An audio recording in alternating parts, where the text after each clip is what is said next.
Video has been brought to you by OneFootball, the app that gives you football news all over the world from 160 different leagues in 16 different languages. And this is the OneFootball app. As you can see, our teams are up here at the top. It's in the playing Crystal Palace. You've got news, so the latest news regarding football, anything to do with football, transfer talk, and of course there's videos from around the world. So guys, make sure you go down to the description below and make sure you download the app.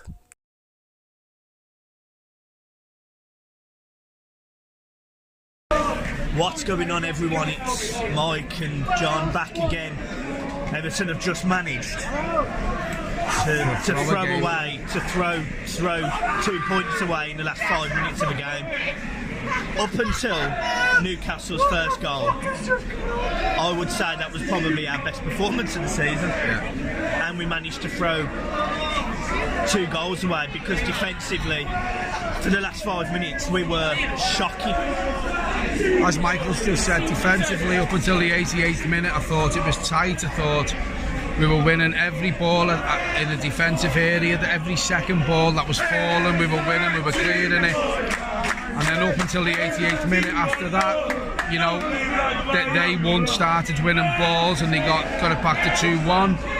Then they thought they had a chance of getting the equaliser, which they did again. You know, it was a scramble, and you know, the referee's watch, whatever it is, on his wrist, as give the goal to make it. So we're absolutely gutted, because before that, as Michael says, our best performance of the season.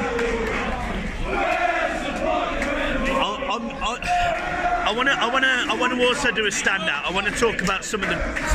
Look, I thought I'm going to talk about the positives. For 90 minutes ish, we were brilliant tonight. Morgan Schneiderlin was really good in midfield. Delph was fine.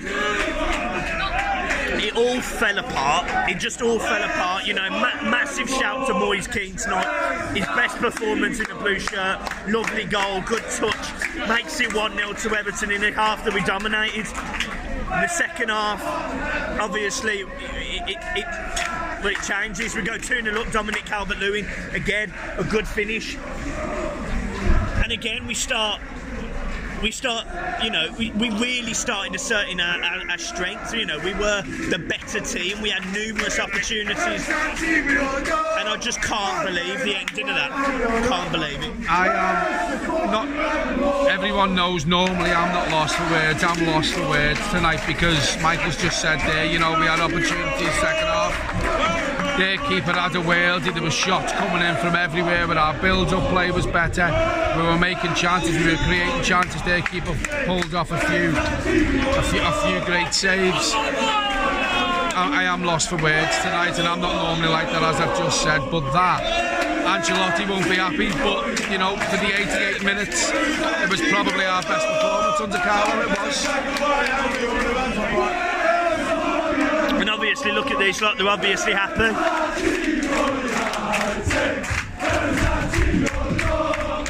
And they managed to go back to Newcastle with a point. I just don't get it. I think Carlo will be absolutely fuming. And do you know what? This is going to look really bad. But it fell apart when Tom come on. It fell apart when Tom come on. You know, the second goal was a defensive mistake between him and Dean. They should have cleared the ball quicker. The ball should have gone out sooner. I'm gutted. I'm not going to lay blame at anyone individual. I know I've just called out Tom and said that. I'm not going to blame anyone individually. But that, at the end, was awful.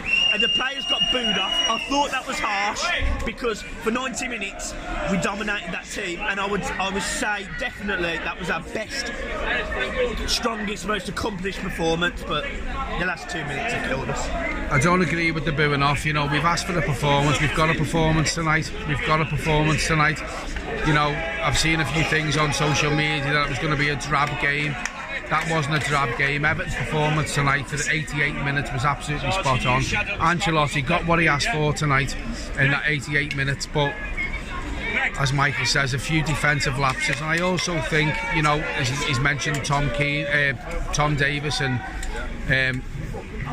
Luca Dean, they should have cleared the ball.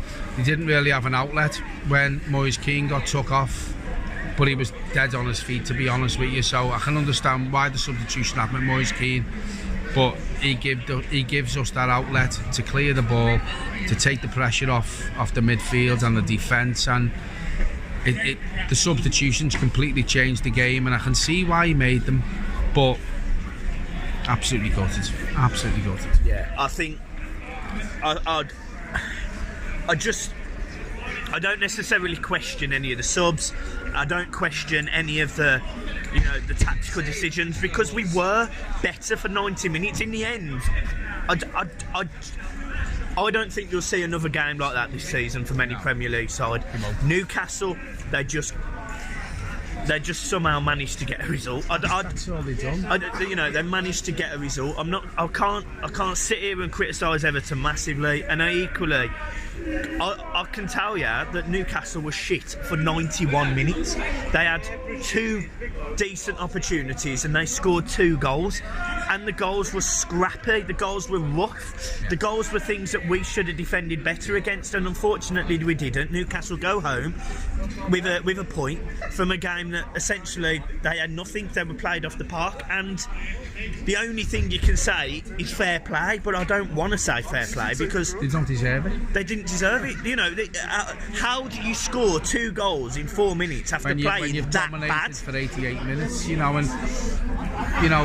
As Michael's just said there, Newcastle got the 2 late goals, but Everton didn't deserve that tonight. I am absolutely gutted, as you can tell, but fair play to them. They kept going, they got the first one, they pulled it back to 2-1, they thought there was something in it for the game, and they got it. Scrappy goal. You won't see another game like that tonight in the Premier League this season, where a team has dominated for so long and dropped 2 points. Yeah, we completely, the saying is Everton it. Well, we completely Evertoned it tonight. We completely bottled it. And I'm gutted. It's very, very rare I'm gutted, but I will sit here and I'll stand here and I will praise Moise Keane, Dominic Calvert-Lewin, both scoring tonight, both done their job tonight. Moise Keane was a real handful, and for me, my man of the match. Bernard equally followed, and just to think, as soon as you got rid of Bernard, as soon as Moise Keane went off as well, our outlet was gone. Coleman added nothing when he come on. Tom Davies did his usual Tom Davies and added nothing. It just put more pressure on the defence, and I'm not standing there criticising Carlo, but I just think we lost our legs, and as soon as we lost our legs, it let Newcastle put pressure on and pressure on and pressure on, and as soon as they got the first, me and John said to each other, surely this can't happen, and it literally did 2 minutes after, from the scruffiest goal I think I'm gonna see, and in front of the Gladys Street as well. I'm devastated. I want to also mention one thing about Newcastle songs. I've mentioned it in my vlog. Their singing tonight was appalling. Like, some of the shit they were chanting was unbelievable. And look, fair play to them for getting a point, but honest to God, that literally their songs had nothing. I mean, what was that one song? Sit down if you shag your mum. I mean, it's embarrassing. It's embarrassing. Like, this is a team who haven't won a trophy since 1966, by the way. I just think, look, I'm going to take the positives. I know I am going to take the positives. There's many positives. Loads. There's many positives from tonight's performance, and I think that was probably the best performance until Ancelotti. It was, but I've questioned the substitutions over the last couple of weeks. I'll probably question them again tonight. I know Moise Keane was very, very, very tired.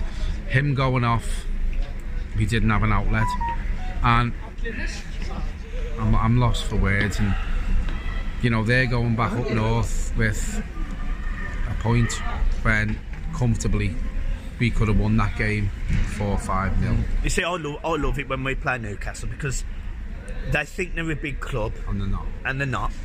And we twatted them tonight for 90 minutes, and we still only got a point. Like, I'm gutted. Like, I am gutted. We sat there for like 10-15 minutes after the game, just sitting in that seats, while Newcastle, we were sitting literally probably 10-15 seats away from the away fans, and they were rightly cheering. The Newcastle players came over. I was really disappointed. Again, every single time Everton players bottle it, they walk straight off the pitch. The only one that stood the only ones that stood there was Mason Holgate and Calvert-Lewin. All of the rest disappeared, and I just think, win, lose or draw, the players have to appreciate the fans. Yeah, and there's only two, and I think Mason does it near enough every game, if not every game, and I don't like that. But if the players are feeling like we are, which they probably are, Ancelotti will be, I don't even think Ancelotti will have a go at them after that, because at the end of the day, for 88 minutes, it was probably the best performance under him, as I've said before. But it's gutting, and if we want to chase that top 6, we have to close games like that out, and their keeper pulled off a few worldies. There were shots coming in from everywhere, as I said before. We have to close games like that out, because if we take them chances, their keepers pull good saves from, we're 4-0 up before they score their first goal, and they probably wouldn't have scored it. Gutted. My man of the match tonight, probably going to give it to Moise Kean, because he got his first goal. He worked his bollocks off. I can see why he got took off. Run very, very closely by Bernard. Yeah, and up until the 2 goals, I also would have put Mason Holgate in contention there. I haven't seen our goals again. I had, the goals we conceded, I haven't seen them again. I don't know how bad they were defending. I don't know if I'm being harsh on Tom Davies, but all I do know is we're gutted. I'm gutted. So, guys, I'm leaving it there. I've got a 2.5-hour drive back now. After it, you know what? I'd rather come and watch Everton and just see us get outplayed and lose and go home than watch us be brilliant for 90 minutes and then get my heart ripped out at the end. I'm devastated. Makes it worse. But that's Everton, as Michael said before. They've Evertoned us, and they have. Anyway, we're going to leave it there, because Michael's got to get off and drive back to Birmingham. Thanks very much, everyone, for watching. Please give a thumbs up. Leave your comments in the bottom, whether you agree, whether you disagree. Subscribe to the channel if you don't already. And everyone, thanks very much for your support. See you soon, guys. Peace.